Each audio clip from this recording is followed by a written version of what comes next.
بسم اللہ الرحمن الرحیم القراۃ الراشدہ الجزء الثالث کی آج کی کلاس میں دیکھیے، آج ہم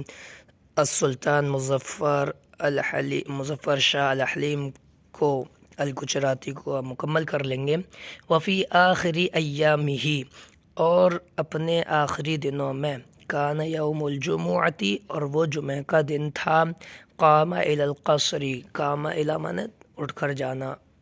سلطان اپنے محل کی طرف گئے، واضطجع، اور چت لیٹ گئے، الی ان زالت الشمس، یہاں تک کہ سورج زائل ہو گیا، یعنی زوال کا وقت ہو گیا، زوال کے بعد کا وقت ہو گیا۔ فاستدعا بالماء، تو انہوں نے پانی منگوایا، سلطان نے پانی منگوایا، وتوضأ، اور وضو کیا، وصلی رکعتي الوضوء، اور 2 رکعت تحیۃ الوضو کی ادا کی، وقام من مصلاہ، اور وہ اپنے مصلی سے کھڑے ہوئے، الی بیت الحرم، بیت الحرم کہتے ہیں وہ کمرے جہاں پر بیویاں وغیرہ بادشاہ کی رہتی ہیں، تو اپنے زوجات کے کمروں کی طرف گئے۔ واجتمعت النسوة علیہ، عورتیں ان کے پاس آ کر جمع ہو گئیں، آئسات باکیات، اور وہ مایوس تھیں اور رو رہی تھیں، یندبن انفسہن، اور ماتم کر رہی تھیں، حزناً، غم کی وجہ سے، علی فراق، جدائی کے اور دور ہونے کے غم کی وجہ سے، لا اجتماع بعدہ، ایسا فراق، ایسی جدائی جس کے بعد اجتماع نہیں تھا۔ فامرہن بالصبر، تو بادشاہ نے ان کو صبر کرنے کا حکم دیا، الموزنین، ایسا صبر جو مستحق بنا دے، بالاجر، اجر کا، یعنی ایسے صبر کا حکم دیا جس پر اجر ملے گا۔ وفرق علیہن مالا، اور ان عورتوں کو مال تقسیم کیا، ان عورتوں پر مال تقسیم کیا، ثم ودعہن، پھر ان کو الوداع کیا، واستودعہن اللہ سبحانہ، اور ان کو اللہ کے حوالے کیا، اللہ سبحانہ کے حوالے کیا۔ وخرج، اور وہ نکلے، وجلس ساعة، اور تھوڑی دیر بیٹھے، ثم استدنا منہ راجہ محمد حسین، پھر ان سے سلطان مظفر شاہ الحلیم سے راجہ محمد حسین قریب ہوئے، المخاطب باشجع الملک، جن کا لقب اور جو مشہور ہیں اشجع الملک کے نام سے۔ وقال له، سلطان مظفر حلیم نے ان سے کہا، قد رفع اللہ قدرک بالعلم، بے شک اللہ تعالیٰ نے تمہارے قدر کو، تمہارے مقام کو بلند کیا ہے تمہارے علم کی وجہ سے۔ اريد ان تحضر وفاتی، میں چاہتا ہوں کہ تم حاضر ہو میری وفات کے وقت، تقرأ علی سورۃ یاسین، اور تم سورہ یاسین مجھ پر پڑھو، میرے سامنے پڑھو، یا پھر آپ تحضرہ کا فاعل وفاتی کو بنا لیں کہ جب میری وفات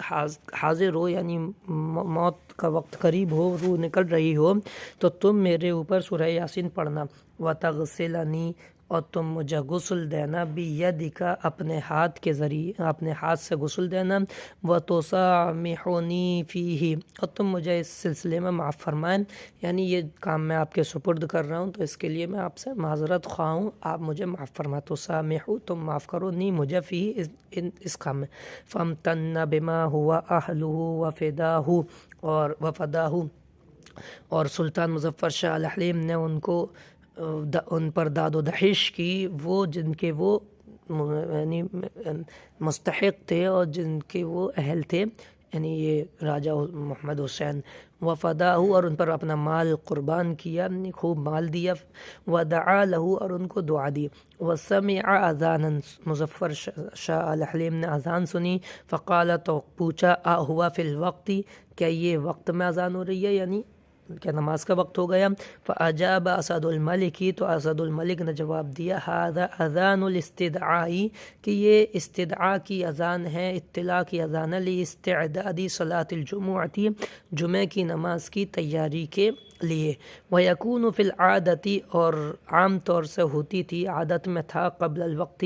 یعنی یہ استعداد کی اذان، استدعا کی اذان وقت سے پہلے۔ فقال، تو بادشاہ مظفر شاہ الحلیم نے کہا، اما صلاۃ الظہری، تو جہاں تک بات صلاۃ نماز ظہر کی ہے، فاصلیھا عندکم، تو میں اس کو تمہارے سامنے تمہارے پاس ہی ادا کروں گا۔ واما صلاۃ العصر، اور جہاں تک بات نماز عصر کی ہے، فعند ربی فی الجنتی، تو میں اس کو پڑھوں گا اپنے رب کے پاس جنت میں انشاءاللہ تعالی۔ ثم اذن للحاضرین، پھر سلطان مظفر حلیم نے حاضرین کو اجازت دی، فی صلاۃ الجمعہ، جمعہ کی نماز میں حاضر ہونے کی، وطلب مصلاہ،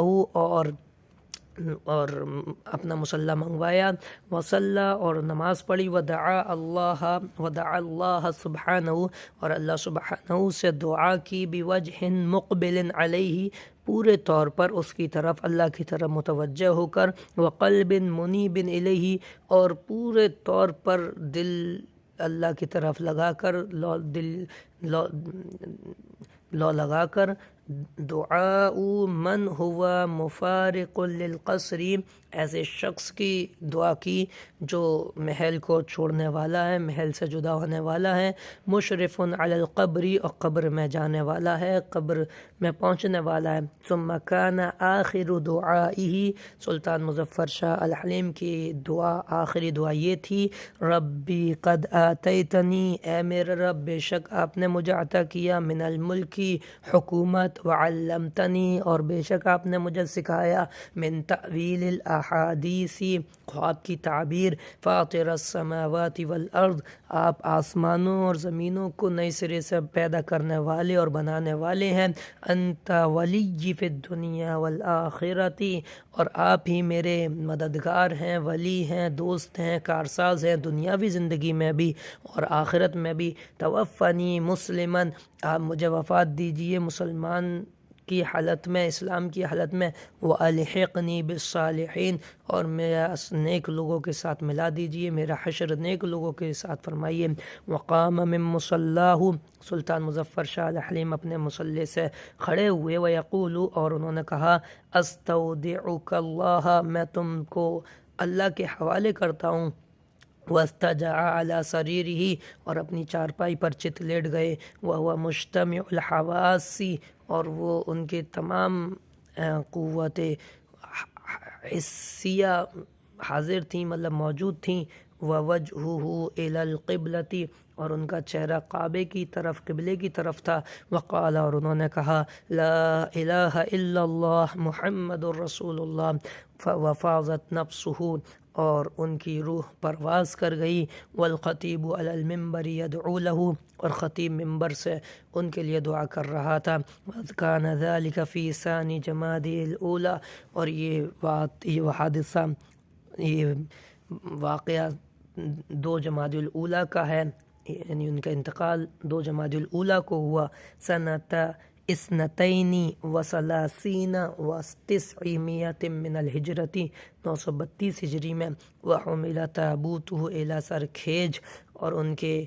تابوت کو، ان کے جسد کو، ان کے نعش کو سرخیج لے جایا گیا، ودفن عند والدہ، اور ان کے والد کے پاس ان کو دفن کر دیا گیا، طیب اللہ ثراہ، اللہ تعالیٰ ان کی قبر کو معطر فرمائے، ویحسن الاستشہاد ہنا بما رسى به العماد الكاتب سلطانه الملك العادل نور الدین الشہید رحمہ اللہ۔ اور یہاں استشہاد کیا بہترین ہوگا اس شعر کے ذریعے جس سے عماد کاتب نے اپنے سلطان ملک عادل نور الدین شہید رحمۃ اللہ علیہ کا مرثیہ کہا ہے، یا ملکن ایامہ لم تزل، اے بادشاہ سلامت آپ کے دن، اے وہ بادشاہ جس کے حکمرانی کے دن، جس کے اچھے دن زائل نہیں ہوئے، بفضلہ فاضلۃ فاخرۃ، اس کے ایسے فضل کی وجہ سے جو یاد رکھنے کے قابل اور فخر کرنے کے لائق ہے، ملکت دنیا کا وخلفتہا، آپ دنیا کے مالک بنے، بادشاہ بنے، اور پھر آپ نے اس کو خیر بات کہا، وصرت حتی تملک الآخرۃ، اور آپ رخصت ہو گئے، چلے گئے، یہاں تک کہ آپ آخرت کے مالک ہو گئے، آخرت کے بادشاہ ہو گئے۔ یہ نزہۃ الخواتر میں پورا واقعہ موجود ہے، جو سید علامہ عبدالحی حسنی رحمۃ اللہ علیہ کی کتاب ہے۔ اب نیا سبق انشاءاللہ اگلی کلاس میں ہم پڑھیں گے، رسول المسلمین عند قائد قواد الفرس۔ السلام علیکم ورحمۃ اللہ وبرکاتہ۔